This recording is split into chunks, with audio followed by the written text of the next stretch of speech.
especial, uma noite de celebração dos departamentos de mulheres e homens. Eu quero trabalhar dentro do elemento hermenêutico de ser homens ou ser humano. O sermão biográfico, uma felicidade a respeito desse personagem, versículo 11, que está com o nome Samar. Existem dois textos difíceis da Bíblia para se pegar. O primeiro texto difícil é o fácil. Eu faço por ser ao ler, ao saber o endereço, você diz assim, eu conheço. Esse texto aqui eu li hoje. Esse personagem aqui eu segui essa semana.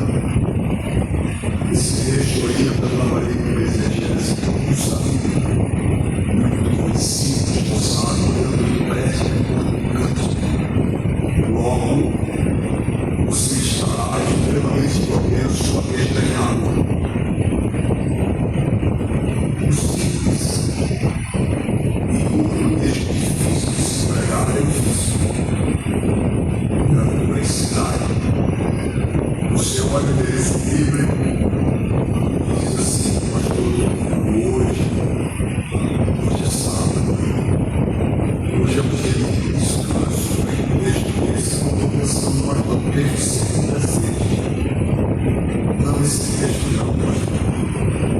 Esse texto de alta complexidade pode remeter a muitos interesses.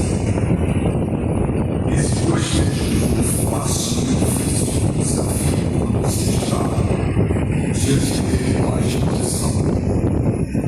Logo, o difícil te afasta pela complexidade. E o fácil te afasta pela simplicidade.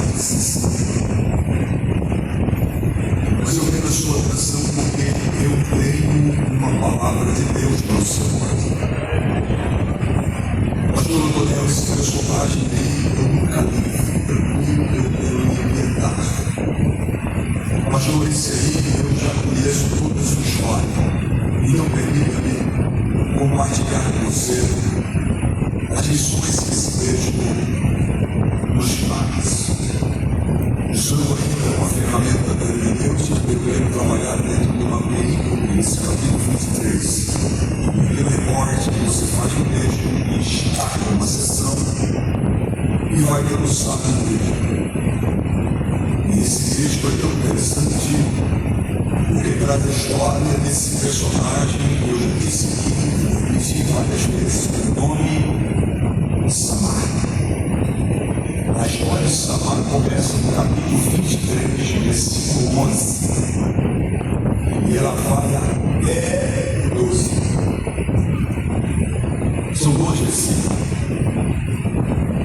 Dois versículos com lições riquíssimas para nós. A sensação que eu tenho é que fosse melhor à tarde.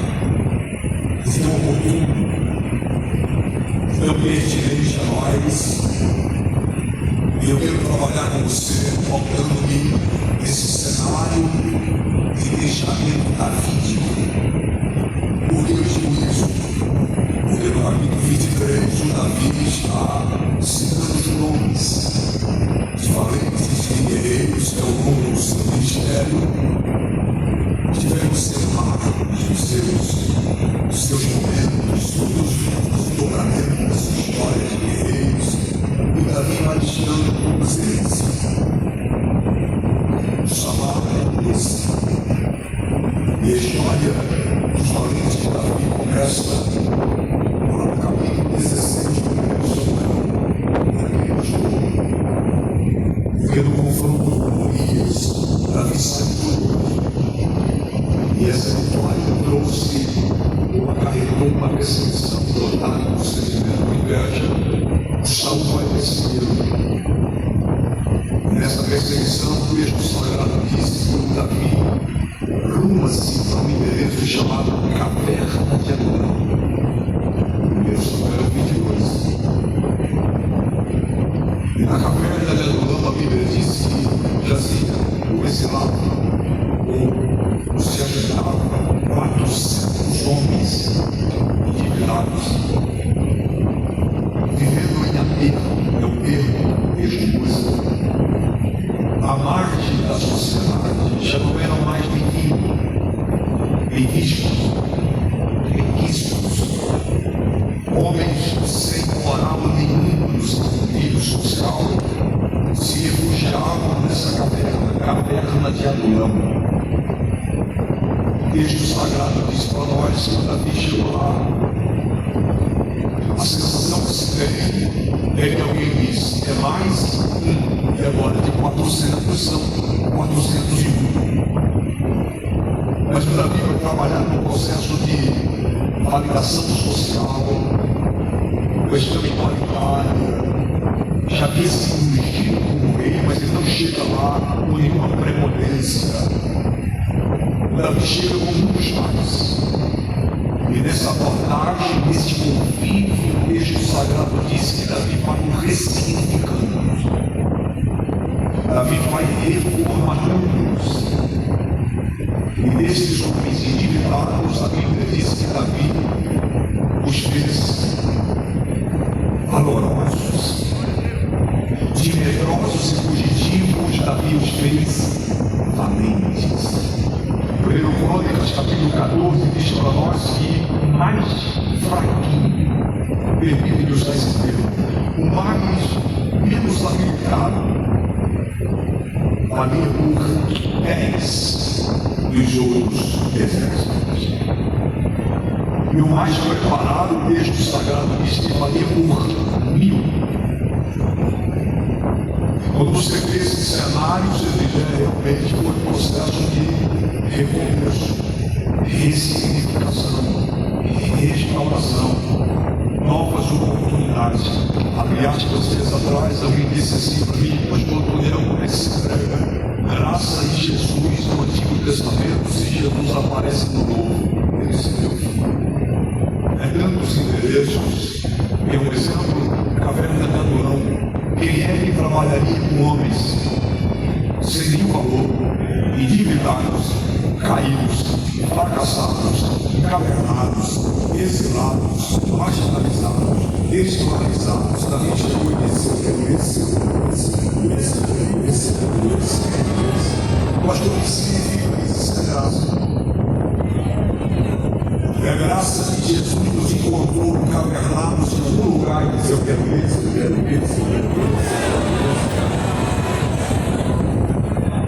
Ele, dessa perspectiva, Davi vai restaurá-los.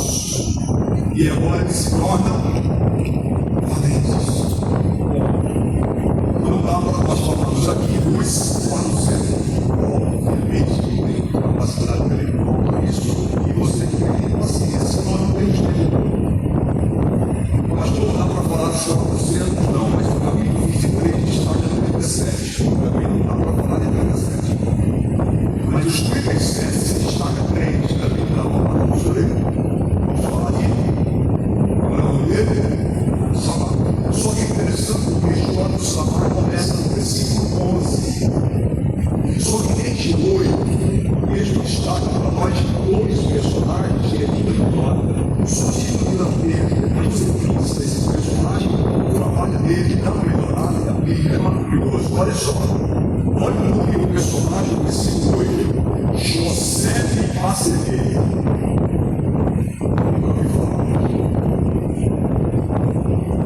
Parece que eu vou ver nós vendo Davi entrando na caverna de Adulão e dizendo assim, e você, como é que é teu nome? Ele disse, José de Baceneia.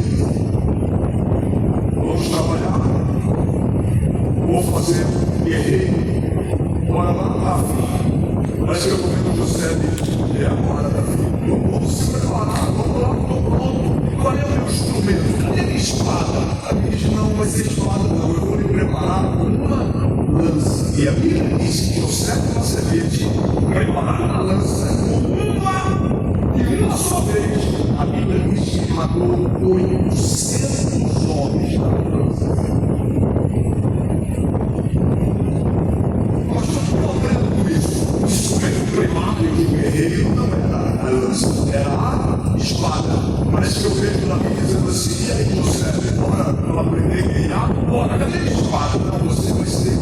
lança. Lança? Mas todo mundo tem espada, mas você vai ser lança. Por quê? Porque você não precisa ter o instrumento da maioria para escrever sua história. Agora, lança. Só que é só você pensar depois, né? Calma, José. Só tem mais um personagem aqui no versículo número 9 e 10, que é o Eleazar. O Eleazar é interessante a história dele, porque o texto diz que quando ele estava defendendo a sua paixão e o seu pedaço de terra, quem olhava de longe dizia assim: eita, a espada está grudada na mão dele. Aí eu fui ler os comentaristas, para gostar de comentarista, era assim, que ele ia parar, porque eles escrevem o que é o comentarista escreveu assim: a espada estava grudada na mão de Eleazar, porque ele sentia câimbras noite lá do sul. O outro diz: não, sangue que escorria na lama, grudava um cabo e ele segurava. Ok, o texto sagrado só diz para nós que ele se cansava e a espada estava grudada na sua mão. De câimbra ou com sangue, só sei de uma coisa que o texto diz: cansado, não largava. Cansado, não largava. Cansado, não largava. Essa é a lição para nós. Nós não entendemos, vai entender agora. Estou falando com homens e mulheres que veio aqui e alguém diz assim: e aí? Descansado. Cantei hoje, já duas canções. É tão interessante porque o salmista diz assim: aquele que leva a preciosa semente, andando e chorando, trará consigo os seus olhos. Olha que salmo lindo, né, irmão? Tem um tom assim missionário, mas é legal porque veio também para a questão eclesiástica, aquele que leva a preciosa semente, andando e chorando, trará consigo os seus olhos. Olha que coisa linda. Olha o sincronismo, olha o detalhamento do sincronismo bíblico. Andando e chorando. Mas não vou essa ênfase, porque a Bíblia com ênfase, andando e chorando, só para dizer para nós, doutor, quem é que foi que disse para chorar e que parar? É andando e chorando. Andando, estou falando com alguém que chegou aqui, alguém falou: rapaz, você está chorando? Estou, mas eu vim. Está chorando? Estou, mas já cantei no coral. Está chorando? Estou, mas já dei lugar aqui. Está chorando? Estou, mas eu já adorei. Está chorando? É essa a ideia. Melhor isso aí que traga depois. Aí chegou no versículo 11. Se o telão projetado na nós já fica muito mais claro ainda, essa leitura bonitinha, familiarizada, olha o que ele diz no versículo 11. E depois dele, ele, o Eleazar e o José e os demais. Ok, tá? Depois dele, vírgula, Samar. E olha só que interessante, uma das regras e lições hermenêuticas é: quando não se entende uma palavra, nem o versículo. Quando não se entende o versículo, nem o capítulo. Quando não se entende o capítulo, nem o livro. Então, eu quando parei ali, disse: depois dele, Samar. Eu li o contexto.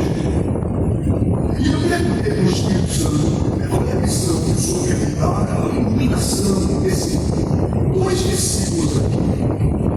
Eu vou fazer uma exegese básica no tema do nome Samar. Samar significa desolação. Escute aí. Samar significa desolação. Se eu perguntar agora qual é o significado do seu nome, alguém vai dizer: não sei, não. Pare de pensar nisso. Não é nossa cultura. Nossa cultura ocidental não tem essa ideia. Agora, os termos bíblicos da cultura de lá, o nome carregava um contexto histórico da família e tudo mais. Então esse garoto tinha como significado de nome Samar. Algum momento, alguma coisa, um episódio, a família aconteceu e o pai disse assim: desolação! Como é, pai? Bota o nome desse garoto, Samar. Desolação tem vários aspectos. Por exemplo, desolado no aspecto social, afastado, sozinho, solitário. Desolado no aspecto teológico, quando Deus ele juízo com uma terra, essa terra fica desolada, vazia, limpa, destruída. Desolado no sentido emocional ou psicológico, é alguém com um trauma, uma dor, uma perca. Agora você olha e fala: meu Deus, tadinho, fulano, chorando.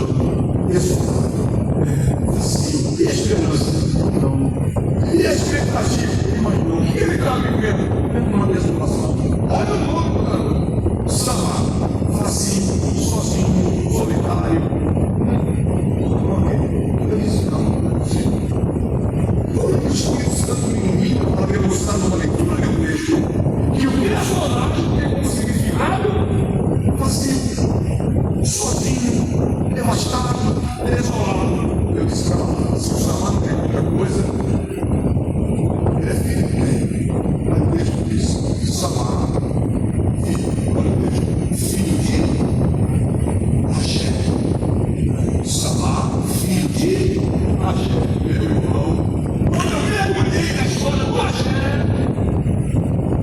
pesquisando sobre a história do Agé, agora Samar, eu encontrei na historicidade do Agé que ele foi o pai de Samar. É isso mesmo. Não, pera, Agé, pai de Samar. Foi lá na história do Agé. E daí o que é que ele fez com o Samar? Foi o Espírito Santo que veio falar com ele. Samar é vazio, que é desolado. E o pai dele não fez nada, só ajudou ele. Eu disse assim, olha lá, se o homem não traz história, vamos ver a terra que ele veio. O Araíta. Se a Araíta veio dele, eu disse aí, meu Samar, filho do Agé, é Araíta. Você sabe qual foi o marco da terra de Ará? Nenhum.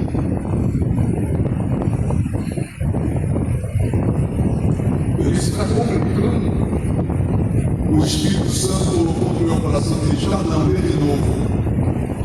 Eu disse, Samar, filho de Agé, Araíta. E aí, eu lê de novo. Eu disse, Samar, filho de Agé, lê de novo. Aí o Espírito Santo comunicou no meu coração. Ele veio de onde? Eu disse, Ará. O que ele tem Ará? Eu disse, nada. Ele falou, então, veio de lugar nenhum. Filho de ninguém, vazio de si.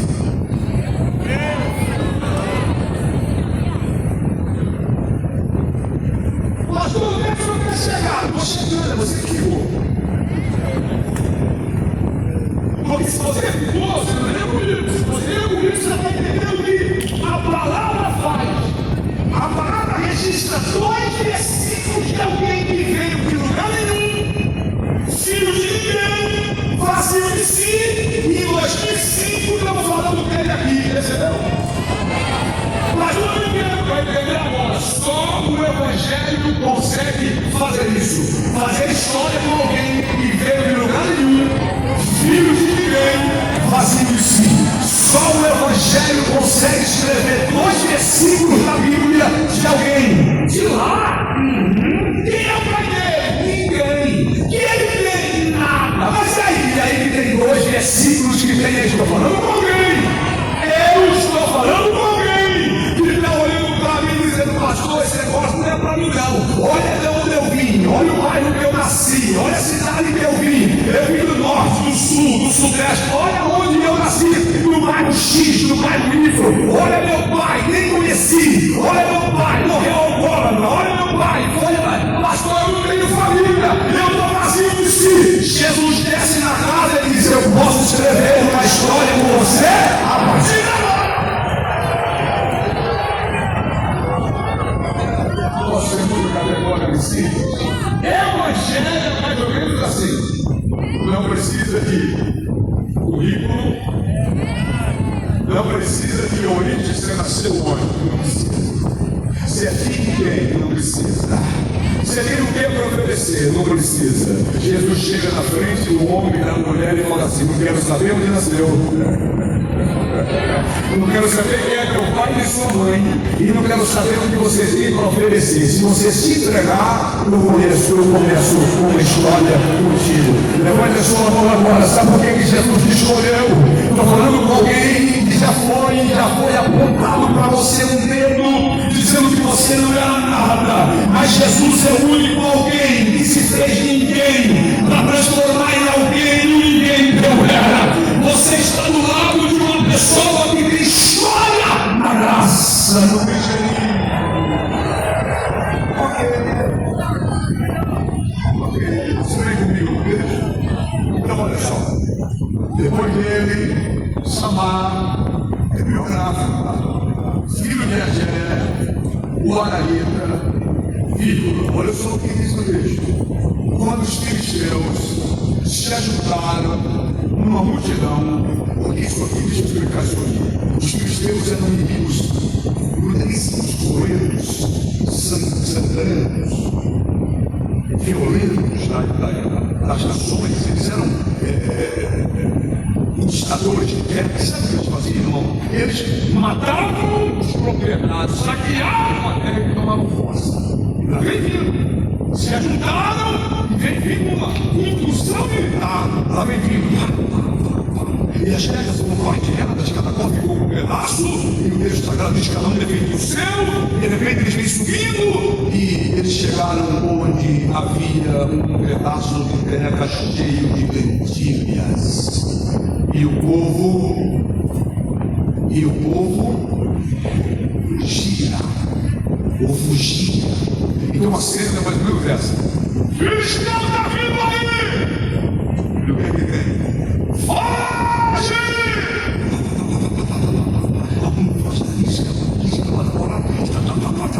Levei o Samadão olhando. E alguém disse: ora, meu filho! Foge! Vamos passar em tua tempo! Você vai ficar? Você vai, eu sei o que você vai ficar. Você vai ficar em honra ao nome do teu pai. Você vai ficar em homenagem aos teus maravilhas. E por que você vai ficar? Eu vou ficar porque eu vou ficar. Eu vou ficar porque eu vou ficar.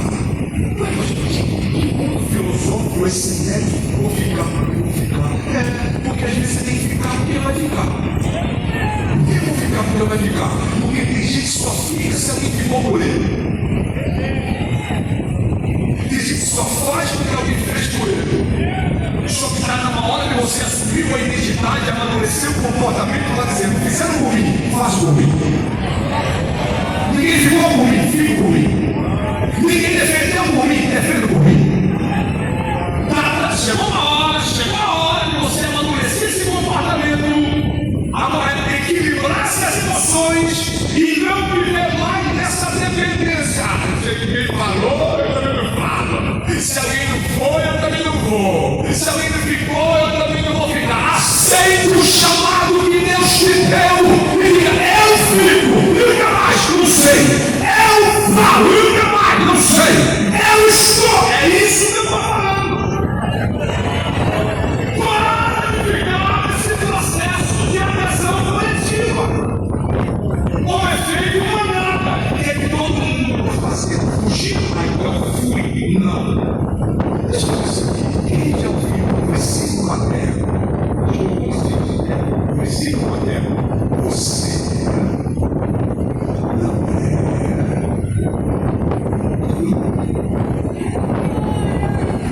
Quem já ouviu isso?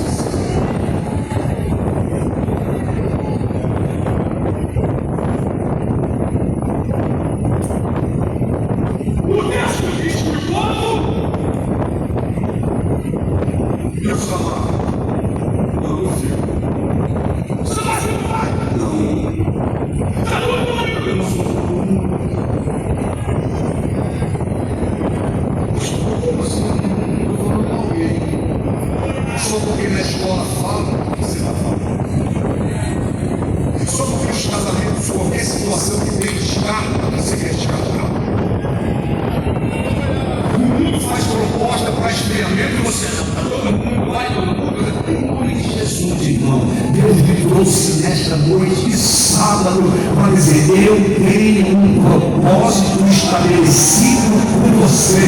Está todo mundo fugindo, fica. Está todo mundo fugindo, fica.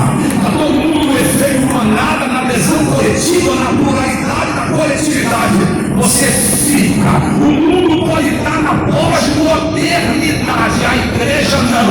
O mundo pode ter um contexto histórico pré-moderno, moderno e pós-moderno. A igreja não. A igreja não é pré-moderna, a igreja não é moderna e a igreja não é pós-moderna. A igreja é eterna, porque o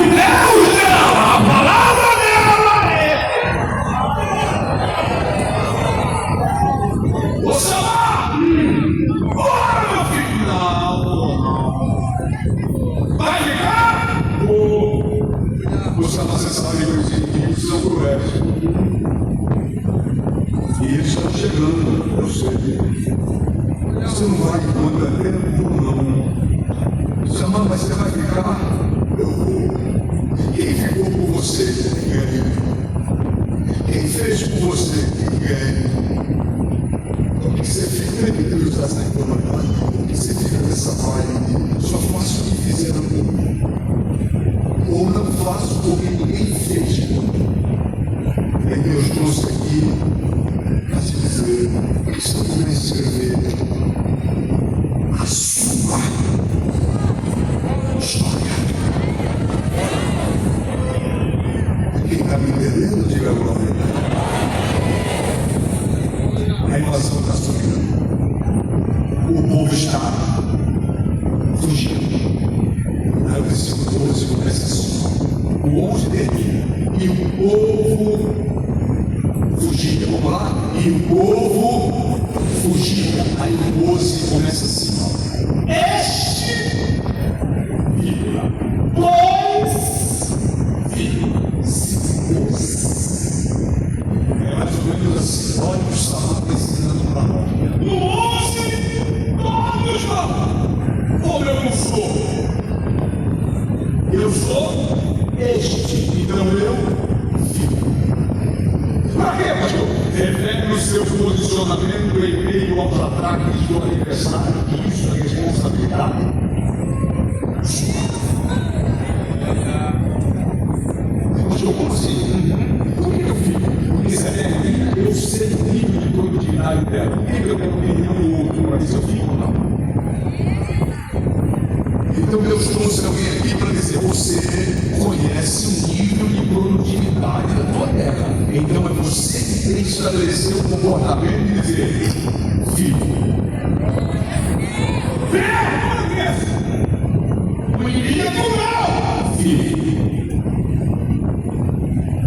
são violentos, filho, corre o risco de morrer, filho.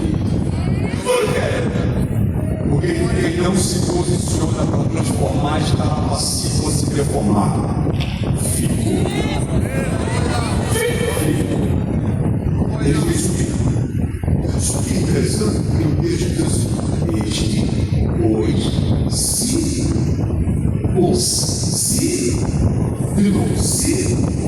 porque não é só ficar e se posicionar. Não é só dizer assim, não. Fiquei aí.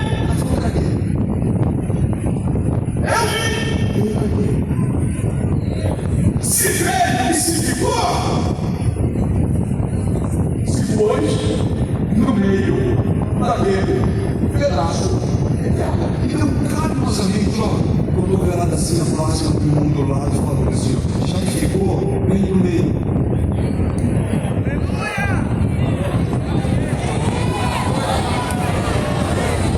Não, você não falou não, olha, não, já ficou, vem no meio. Já que ficou, dá uma glória, irmão. Já que ficou, dá uma aleluia, pelo menos, para dar uma disfarçada. Já que ficou, vem para a guerra. Estou falando com alguém, já que veio, já que ficou, já que está, então vem pro meio. Se é para adorar, bora adorar. Se é para dar lugar, bora dar lugar. Se é para ofertar, vamos ofertar. Se é para contribuir, vamos. Se você ficou, vem pro. Mas tu falando problema de ficar na beirada. Ficar na beirada é problema, irmão. Por que ficar na beirada é problema? Porque quem está na beirada, mas o passo está fora do caminho. Então vem.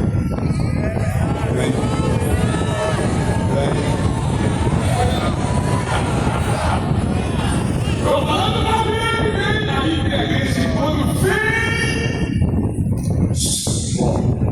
Quem é que ficou no pedaço de terra? Samar. E o povo? Então quem está fugindo não vê. Bora, meu filho, bora! Samar diz, não, eu vou pro meio. Você vai pro meio? Você tem coragem pro meio? Rapaz, pro meio você vai ficar muito anestesiado. Você vai ser algo fácil.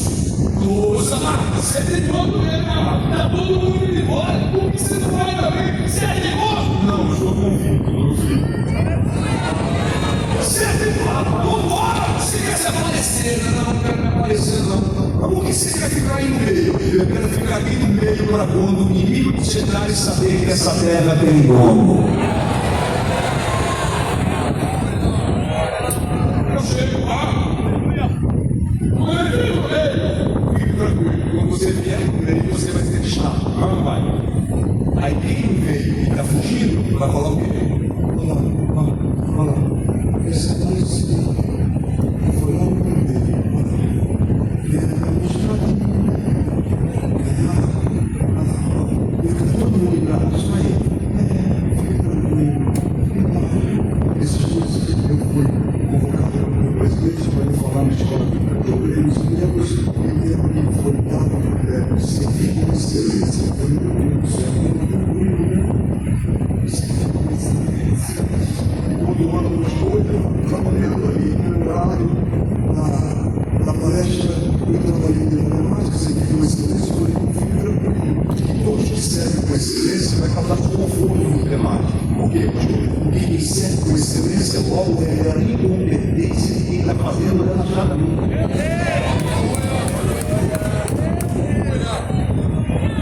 E a questão não é que você quer se aparecer, a questão é que você se posicionou.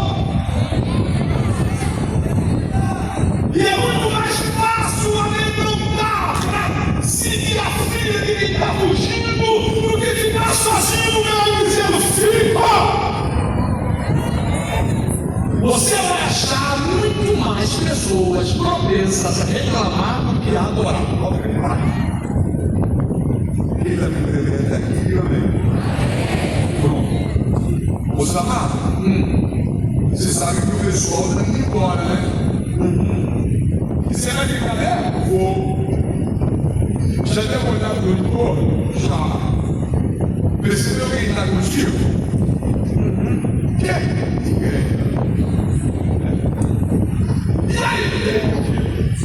Fique e faz o quê?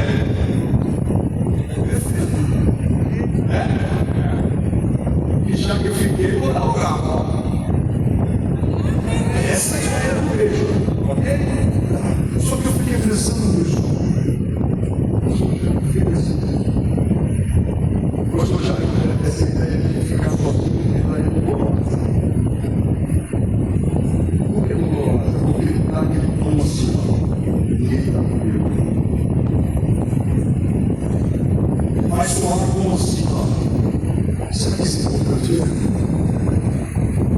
Vai dar aquela ideia assim, sou eu jeito de ficar.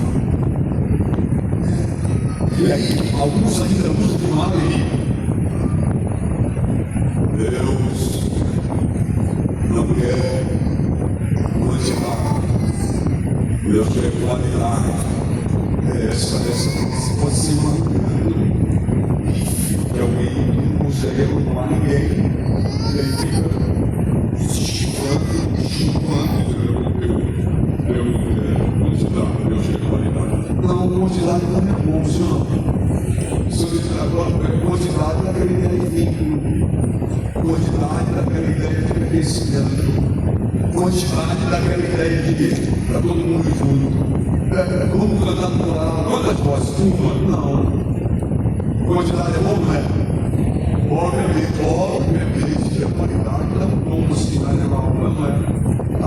Eu fico mandando chamar dizendo: cadê o pessoal? Alguém foi todo mundo embora. Você está só, eu fiquei pensando nisso. Eu falei: Senhor, mas o Deus tão poderoso. O Senhor é o Senhor dos exércitos. Não é, não? Quando você fala assim, ó, o Senhor é o Senhor dos. Você imagina o quê? Pastor, eu imagino Deus usando tanta gente. Eu imagino Deus vindo com tanta gente. Vamos levantar um exército de oração.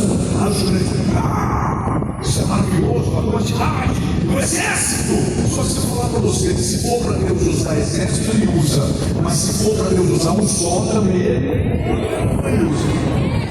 Pergunta e você responde: tem problema para Deus usar o exército? Mas quem tiver o exército, tem problema para Deus usar?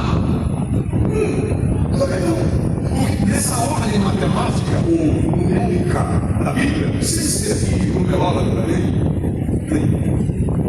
praticante de numerologia, nada disso. Nesse melhor, quantos foram os homens de Gideão chegando na primeira demanda? 32 mil, é muito pouco. Bom, pastor. Como não podemos? 32 mil comigo! Vamos matar pra sacanagem! Vamos seguir o exército lá no meio da bola assado! Mas não deu certo. 32 mil, quanto foi embora? 22 mil. Sobrou quanto? 10 mil. Deus tem problema de usar 10 mil? Assim, Deus te usaria 32. 22 foi embora, Deus tem problema de usar 10 mil? Não, irmão, se tiver 32, ele usa. Se não tiver 32, ele vai usar 10 mil. Pastor, e se não tiver 10 mil para Deus usar? Se você for nessa matemática, em números, em terceiros, se não tiver os 10 mil de Gideão, 32 mil de Gideão para Deus usar, usa 10 mil. Se não tiver os 10 mil de Gideão para Deus usar, Deus pode usar, por exemplo, aqueles 7 mil que não se prostraram diante de Baal. Lembra deles?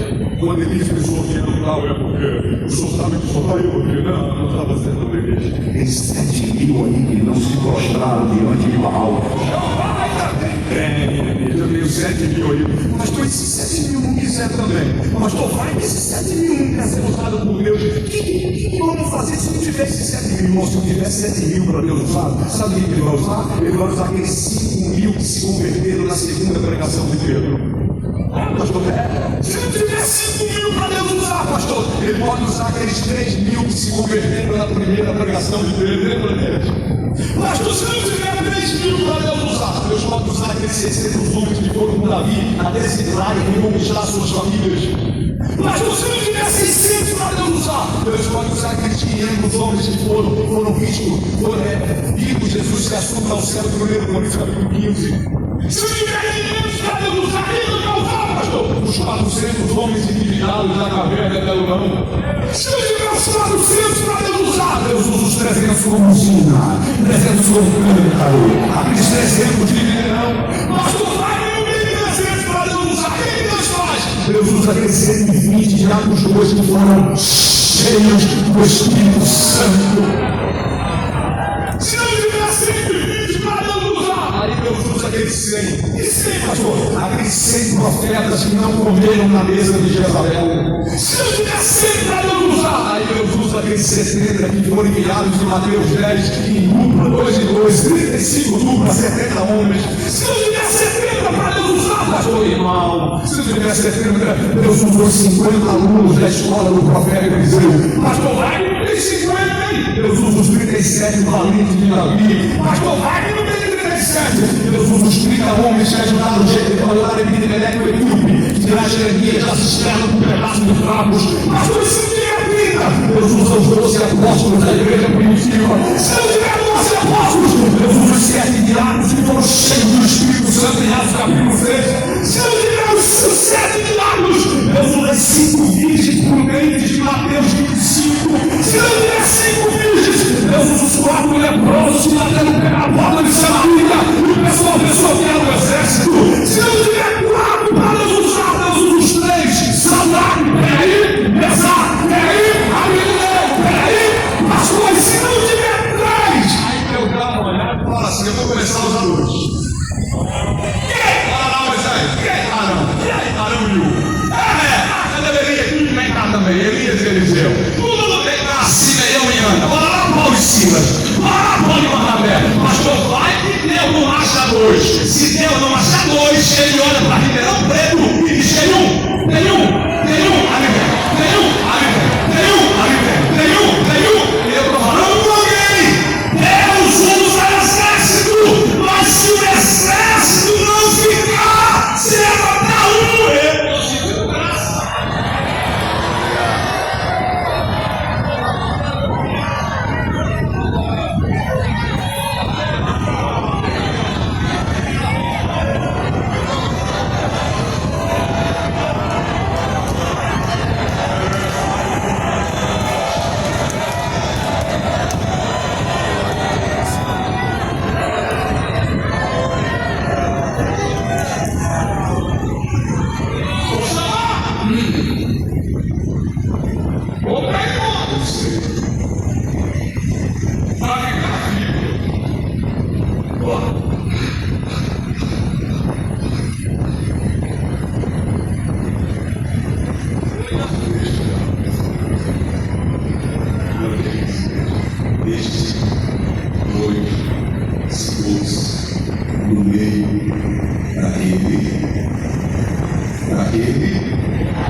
Esse desejo vai ficar louco.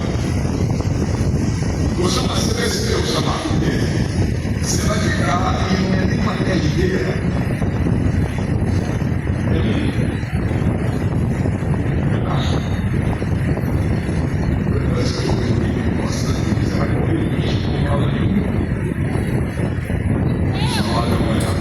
Pedaço mais é dele. Você quer chegar onde? Eu quero chegar para dizer para você. Não, minha amiga, é que o inimigo te esconde um pedaço de teu inimigo.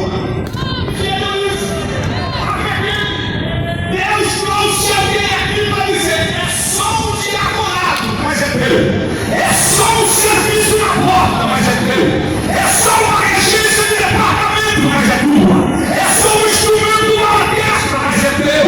Eu estou falando com alguém que está pensando em sumir, fugir, largar. Deus desce na casa para dizer: bata o pé, vá para o meio e diga: é pedaço, mas é meu. É pedaço, mas é meu.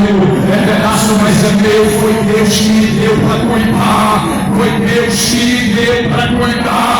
Quem está sentindo a presença dele que me envolve, que me abraça, não permita que o inimigo dimensione aquilo que Deus me deu para cuidar. É pequeno, mas é teu. Parece que não é nada aquela congregaçãozinha, mas é Deus que te deu. Parece que não é nada aquele departamentozinho, mas é Deus que me deu para cuidar.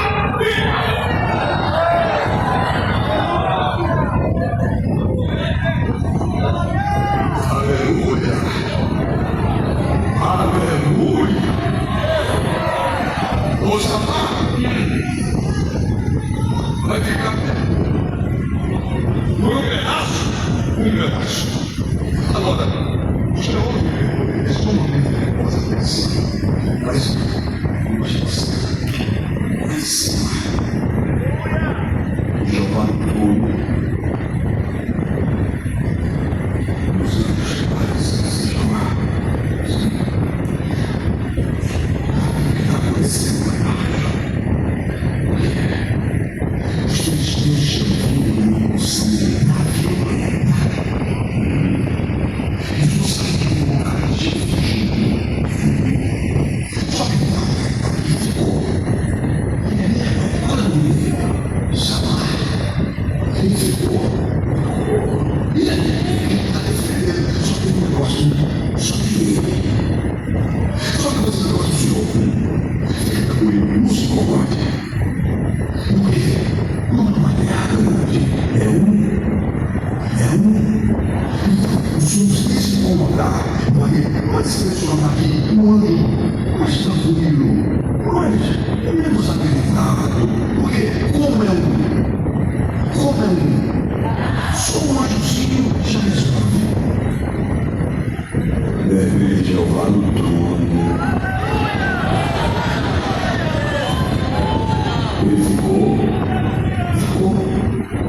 Ele ficou um pedaço. Quando eu explicar uma coisa para vocês, qual? Quem cima funciona assim, quem fica, eu desço.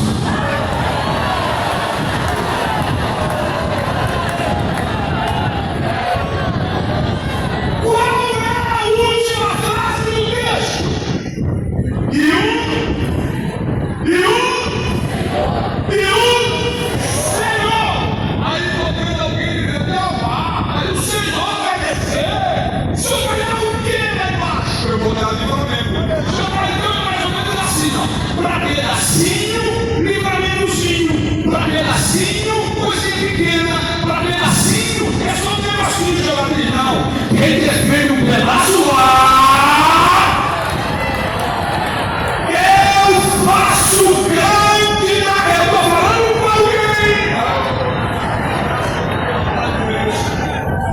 É básica, é biográfica, é rápida, é profética. Eu vim dizer para alguém aqui nesta noite: se você ficar defendendo esse pedacinho, prepare-se, o teu Deus é grande, só faz coisa grande, e ele vem para dar um livramento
esclarecido, de reflexão.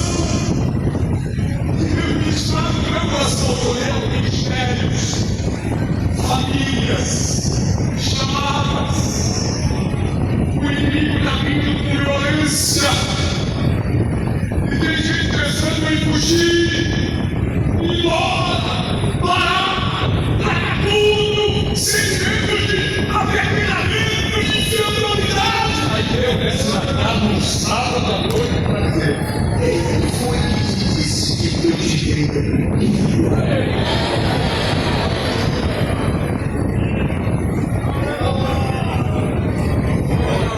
Eu tenho uma palavra para liberar para o meu coração aqui esta noite, para o meu ministério, para a tua família. Tem um grande livramento de Deus vindo aí.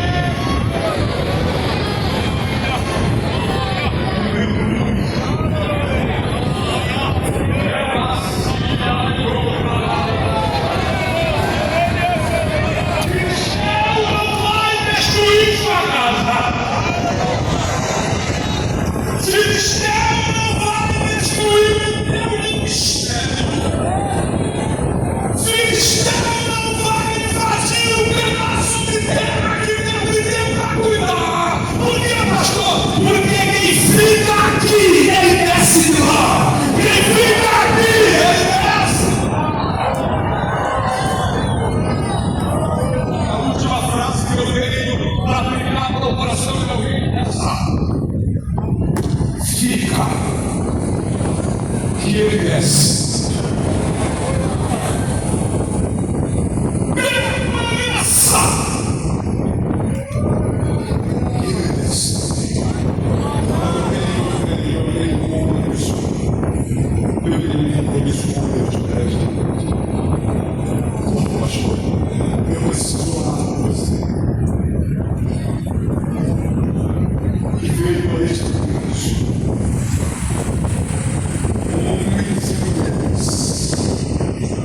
Pastor, eu vim e eu fiz ele no caos.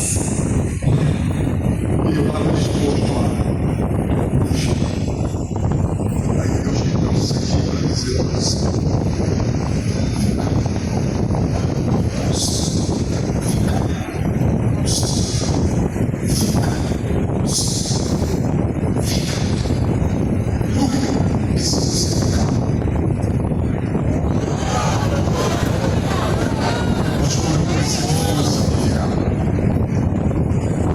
eu preciso de força para ficar. Deus ministra no meu coração agora. Não é isso. Se tem coragem de ouvir no meu lugar enquanto essa assembleia fica.